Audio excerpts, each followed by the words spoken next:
Friends, ജീവിതത്തിൽ എന്തെങ്കിലുമൊക്കെ നേടിയെടുക്കണമെങ്കിൽ അവിടെ നമ്മൾ വെല്ലുവിളികളെ അതിജീവിക്കുക എന്നുള്ളത് വളരെ ഇമ്പോർട്ടൻ്റ് ആയിട്ടുള്ള കാര്യമാണ്. വളരെ കരുത്തുറ്റ മനസ്സുള്ളവർക്ക് മാത്രമേ അവരാഗ്രഹിച്ച രീതിയിലുള്ള ജീവിതം കെട്ടിപ്പടുക്കാൻ സാധിക്കുകയുള്ളൂ.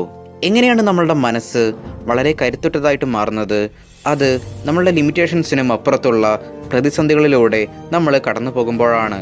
സോ നിങ്ങളുടെ മനസ്സ് എത്രത്തോളം പ്രതിസന്ധികളെ അതിജീവിക്കുന്നുവോ അത്രത്തോളം തന്നെ നിങ്ങളുടെ മനസ്സ് വളരെ കരുത്തുറ്റതായിട്ട് മാറും, നിങ്ങളുടെ ജീവിതം വളരെ ഈസി ആയിട്ടും മാറും. സോ ഇന്നത്തെ ഒരു വീഡിയോയിൽ ഞാൻ നിങ്ങളുമായിട്ട് ഷെയർ ചെയ്യാൻ പോകുന്നത് 75 ഡേ ഹാർട്ട് ചലഞ്ചിനെ പറ്റിയാണ്. ഇനിയുള്ള 75 ദിവസം വളരെ കഠിനമായിട്ടുള്ള രീതിയിൽ നിങ്ങളുടെ മനസ്സിനെ ട്രെയിൻ ചെയ്യണം. ഇതിനായിട്ട് നിങ്ങൾ ഡെയിലി 5 കാര്യങ്ങൾ ഫോളോ ചെയ്യേണ്ടതായിട്ടുണ്ട്. 2019 അമേരിക്കൻ ഓൺട്രപ്രണർ ആയിട്ടുള്ള ആൻഡി ഫ്രെസിലെയാണ് ഈ ഒരു 75 ഡേ ഹാർട്ട് ചലഞ്ച് ആദ്യമായിട്ട് ഡെവലപ്പ് ചെയ്യുന്നത്. അദ്ദേഹത്തിന് ഇങ്ങനെ ഒരു ഐഡിയ ലഭിച്ചത് അദ്ദേഹത്തിൻ്റെ പോഡ്കാസ്റ്റിൽ ഒരിക്കൽ ജെയിംസ് ലോറൻസുമായിട്ടുള്ള സംസാരത്തിനിടയിലായിരുന്നു. ജെയിംസ് ലോറൻസ്, അദ്ദേഹം അറിയപ്പെടുന്നത് അയൺ കൗബോയ് എന്നാണ്. അദ്ദേഹം 50 ഡിഫറെൻറ്റ് സ്റ്റേറ്റ്സിൽ 50 ദിവസങ്ങളിലായിട്ട് 50 അയൺമാൻ ട്രയത്തലോൺസ് റേസസിനെ കംപ്ലീറ്റ് ആക്കിയിട്ടുണ്ട്. അയൺമാൻ ട്രയത്തലോൺസ് റേസ് എന്നുള്ളത് നമ്മുടെ ഒരു ലോകത്തിലെ തന്നെ വളരെ ടഫസ്റ്റ് ആയിട്ടുള്ള റേസുകളിൽ ഒന്നാണ്. ഇതിൽ 5 കിലോമീറ്റർ സ്വിമ്മിങ് ചെയ്തതിന് ശേഷം 180 കിലോമീറ്റർ സൈക്ലിംഗ് ചെയ്യണം. അതിനുശേഷം 42 കിലോമീറ്റർ റണ്ണിങ്ങും ചെയ്യണം.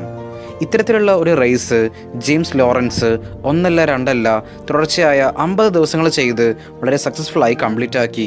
അദ്ദേഹം പറയുന്നത് നമുക്ക് മെൻ്റൽ ടഫ്നെസ് ബിൽഡ് ചെയ്യാൻ സാധിക്കണമെങ്കിൽ നമ്മൾ ഡെയിലി പെയിൻഫുൾ ആയിട്ടുള്ള കാര്യങ്ങൾ ഫേസ് ചെയ്യുന്നത് ഒരു ഹാബിറ്റാക്കി മാറ്റണം എന്നുള്ളതാണ്. എന്നാൽ മാത്രമേ നിങ്ങൾക്ക് നിങ്ങളുടെ ലിമിറ്റേഷൻസിനും അപ്പുറത്തുള്ള കാര്യങ്ങൾ ചെയ്യാൻ സാധിക്കുകയുള്ളൂ. ജെയിംസ് ലോറൻസിൻ്റെ ഈ ഒരു ഇൻസ്പയറിംഗ് ആയിട്ടുള്ള സ്റ്റോറിയാണ് ആൻഡി ഫ്രെസിലെയെ ഈ ഒരു 75 ഡേ ഹാർട്ട് ചലഞ്ച് ബിൽഡ് ചെയ്യാൻ മോട്ടിവേറ്റ് ചെയ്തത്. സോ ഈ ഒരു 75 ഡേയ്സും വളരെ കഠിനമായിരിക്കും ഈ ഒരു ചലഞ്ച് ഏറ്റെടുക്കുന്ന ഓരോരുത്തർക്കും. നമ്മുടെ ഈ ലോകത്തിൽ 10 മില്യൺ ആളുകളിലേറെ ഈ ഒരു ചലഞ്ച് ഏറ്റെടുത്തിട്ടുണ്ട്. ബട്ട് അതിൽ വെറും 1 ലക്ഷം ആളുകൾക്ക് മാത്രമാണ് ഈ ഒരു ചലഞ്ച് സക്സസ്ഫുൾ ആയിട്ട് കംപ്ലീറ്റ് ആക്കാൻ സാധിച്ചത്. അത്രയേറെ കഠിനമാണ് ഈ ഒരു ചലഞ്ച് എന്നുള്ളത്. ബട്ട് ഈ ഒരു ചലഞ്ച് ഏറ്റെടുത്ത് സക്സസ്ഫുൾ ആയിട്ട് കംപ്ലീറ്റ് ആയവർക്ക് വലിയൊരു ട്രാൻസ്ഫോർമേഷനാണ് അവരുടെ ലൈഫിൽ സംഭവിച്ചത്. ഓക്കെ, ഇനി നമുക്ക് ഈ ഒരു 75 ഡേ ഹാർട്ട് ചലഞ്ചിൻ്റെ റൂൾസ് എന്തൊക്കെയാണെന്ന് നോക്കാം. Number 1, drink 4 litres of water every day. Friends, daily നിങ്ങൾ 4 ഗാലൺ വാട്ടർ, അതായത് 4 ലിറ്റർ വെള്ളം ഈ ഒരു ചലഞ്ച് അക്സെപ്റ്റ് ചെയ്യുമ്പോൾ കുടിക്കണം.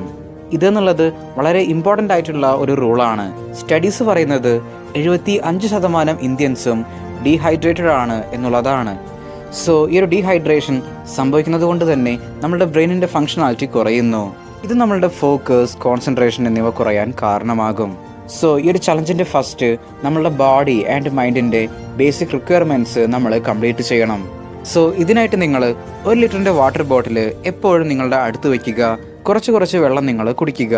നിങ്ങളുടെ ടാർഗറ്റ് എന്നുള്ളത് ഒരു ദിവസം 4 ബോട്ടിൽ വെള്ളം കുടിക്കണം എന്നുള്ളതായിരിക്കണം. ഇവിടെ നിങ്ങൾ ശ്രദ്ധിക്കുക, ഒരിക്കലും നിങ്ങൾ ഒറ്റയടിക്ക് ഒരു വെള്ളം മൊത്തം കുടിച്ചു തീർക്കരുത്. പതുക്കെ മാത്രമായിട്ട് കുടിച്ചു തീർക്കുക. അതുപോലെ നിങ്ങളിവിടെ ശ്രദ്ധിക്കേണ്ട മറ്റൊരു കാര്യം എന്താണെന്ന് വെച്ചാൽ, നിങ്ങൾക്കിപ്പോൾ ദാഹിക്കുമ്പോൾ കോള അല്ലെങ്കിൽ മറ്റേതെങ്കിലും സോഫ്റ്റ് ഡ്രിങ്ക്സ് ഇതൊന്നും തന്നെ നിങ്ങൾ കുടിക്കരുത്. വെള്ളം മാത്രമേ നിങ്ങൾ കുടിക്കാൻ പാടുകയുള്ളൂ. Number 2, 90 minutes workout per day. Daily നിങ്ങൾ 90 മിനിറ്റ്സ് വർക്കൗട്ട് ചെയ്യണം. ഇതിൽ 45 minutes outdoor workout, 45 minutes indoor workout, ഇത്തരത്തിൽ 2 സ്പ്ലിറ്റാക്കി ചെയ്യണം. നമ്മുടെ ഒരു ലോകത്തിൽ ഭൂരിഭാഗം ആളുകൾക്കും പല ആരോഗ്യ പ്രശ്നങ്ങളും വരാനുള്ള ഏറ്റവും വലിയൊരു കാരണം എന്താണെന്ന് വെച്ചാൽ അത് ഫിസിക്കൽ ഇനാക്ടിവിറ്റി മൂലമാണ്. എക്സസൈസ് ചെയ്യാതിരിക്കുന്നതിലൂടെ നിങ്ങളുടെ ഫിസിക്കൽ ഹെൽത്ത് മാത്രമല്ല മോശമാകുന്നത്, നിങ്ങളുടെ focus, concentration, cognitive functions, mental health ഇതിനെയൊക്കെ ഇത് വളരെ പ്രതികൂലമായിട്ട് ബാധിക്കും. ഈ ഒരു റൂളിൽ ഫസ്റ്റ് 45 മിനിറ്റ്സ് വർക്കൗട്ട് നിങ്ങൾ ഔട്ട്ഡോറിൽ പോയി ചെയ്യുക. ഇതെന്നുള്ളത് വളരെ സ്ട്രിക്റ്റ് ആയിട്ടുള്ള ഒരു റൂളാണ്. നിങ്ങളുടെ ബോഡിയിലേക്ക് നല്ല രീതിയിൽ സൺലൈറ്റും നാച്ചുറൽ എയറും കിട്ടുന്ന രീതിയിലായിരിക്കണം നിങ്ങൾ വർക്കൗട്ട് ചെയ്യേണ്ടത്. നിങ്ങൾക്ക് റണ്ണിങ് ചെയ്യാം, സൈക്ലിംഗ് ചെയ്യാം, സ്ട്രെച്ചിങ്സ് ചെയ്യാം. ഇത്തരത്തിൽ എന്ത് എക്സസൈസ് വേണമെങ്കിലും നിങ്ങളുടെ വീടിൻ്റെ പുറത്ത് പോയിട്ട് ചെയ്യാം. അതിനുശേഷം ഇനി അടുത്ത സെക്ഷനിൽ വരുന്ന 45 മിനിറ്റ്സ് വർക്കൗട്ട് നിങ്ങൾ ഇൻഡോറിൽ ചെയ്യുക. നിങ്ങൾക്ക് വേണമെങ്കിൽ ജിമ്മിലേക്ക് പോകാം, അല്ലെങ്കിൽ നിങ്ങളുടെ വീടിൻ്റെ ഉള്ളിൽ തന്നെ വർക്കൗട്ട് ചെയ്യാം. ഈ ഒരു സെക്ഷനിൽ നിങ്ങളുടെ ഫോക്കസ് എന്നുള്ളത് വെയിറ്റ് അല്ലെങ്കിൽ റെസിസ്റ്റൻസ് ട്രെയിനിങ്ങിലായിരിക്കണം. നിങ്ങൾ ഹെവി വെയിറ്റ് എടുത്ത് നിങ്ങളുടെ മസിൽസിനെ നന്നായിട്ട് സ്ട്രെങ്തൻ ചെയ്യണം. കേൾക്കുമ്പോൾ നമുക്ക് ഈ ഒരു 90 മിനിറ്റ്സ് വർക്കൗട്ട് എന്നുള്ളത് ഇമ്പോസിബിൾ ആണെന്ന് തോന്നാം. കാരണം ഒരു നേരം പോലും നമുക്ക് നന്നായിട്ട് വർക്കൗട്ട് ചെയ്യാൻ സാധിക്കുന്നുണ്ടായിരിക്കില്ല. ബട്ട് ഈ ഒരു കാരണം കൊണ്ടാണ് മെജോറിറ്റി ആളുകളും ഈ ഒരു ചലഞ്ചിൽ ഫെയിലാകുന്നത്. നിങ്ങളുടെ ബെസ്റ്റ് വേർഷൻ നിങ്ങൾക്ക് പുറത്തെടുക്കാൻ സാധിക്കണമെങ്കിൽ നിങ്ങളുടെ മൈൻഡ് അത്രത്തോളം മെൻ്റൽ ടഫ്നെസ്സിനെ ഫേസ് ചെയ്യണം. എന്നാൽ മാത്രമേ നിങ്ങൾക്ക് നിങ്ങളുടെ ഫുൾ പൊട്ടൻഷ്യൽ പുറത്തെടുക്കാൻ സാധിക്കുകയുള്ളൂ. നിങ്ങൾക്ക് നിങ്ങളുടെ ഫസ്റ്റ് ഔട്ട്ഡോർ സെക്ഷൻ മോർണിംഗിലും സെക്കൻഡ് ഇൻഡോർ സെക്ഷൻ ഈവനിങ്ങിലും ചെയ്യാം. പിന്നെ നിങ്ങളിങ്ങനെ വർക്കൗട്ട് ചെയ്യുമ്പോൾ അതിൻ്റെ ഇടയിൽ വരുന്ന ബ്രേക്കിൽ നിങ്ങൾ മൊബൈൽ ഫോൺ യൂസ് ചെയ്യാതിരിക്കുക. ഈ ഒരു 45 മിനിറ്റ്സ് എന്നുള്ളത് നിങ്ങൾ പൂർണ്ണമായിട്ടും നിങ്ങളുടെ ഫിസിക്കൽ ആക്ടിവിറ്റീസിന് വേണ്ടി മാത്രമായിട്ട് സ്പെൻഡ് ചെയ്യുക. Number 3, follow A strict healthy diet. Okay friends, അപ്പോൾ നമ്മൾ ഡെയിലി 90 മിനിറ്റ്സ് വർക്കൗട്ട് ചെയ്യുന്നുണ്ട്, ഡെയിലി 4 ലിറ്റർ വെള്ളം കുടിക്കുന്നുണ്ട്. സോ ഇങ്ങനെയൊക്കെ ചെയ്തിട്ടും നമ്മളുടെ ഡയറ്റ് കൺട്രോൾ ചെയ്തിട്ടില്ലെങ്കിൽ നമ്മൾ വിചാരിച്ച ഒരു റിസൾട്ട് നമുക്ക് ലഭിക്കില്ല.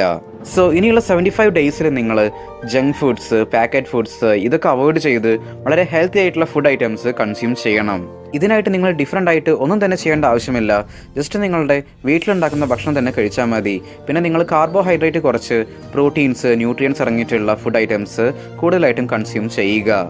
Number 4, read 10 pages of A self development book. 75 ഡേയ്സും നിങ്ങൾ ഡെയിലി ഒരു സെൽഫ് ഡെവലപ്മെൻറ്റ് ബുക്കിൻ്റെ അറ്റ്ലീസ്റ്റ് 10 പേജെങ്കിലും വായിക്കുക. ഇവിടെ നിങ്ങൾ ഒരിക്കലും ഫിക്ഷൻ ബുക്സ്, സ്റ്റോറി ബുക്സ് ഇങ്ങനെയുള്ള ബുക്കുകളൊന്നും തന്നെ വായിക്കരുത്. നിങ്ങളുടെ ലൈഫിൻ്റെ പ്രോഗ്രസ്സിന് സഹായിക്കുന്ന ബുക്കുകളോ അല്ലെങ്കിൽ നിങ്ങളുടെ ലിമിറ്റിംഗ് ബിലീവ്സിനെ ഓവർകം ചെയ്യാൻ സഹായിക്കുന്ന ബുക്കുകളോ വായിക്കുക. Number 5, take your progress pictures. Friends, daily നിങ്ങളുടെ ഓരോ പിക്ചേഴ്സ് എടുക്കണം. ഈ ഒരു പിക്ചേഴ്സിൽ നിങ്ങളുടെ ഫേസും ബോഡിയും വളരെ ക്ലിയർ ആയിട്ട് കാണണം.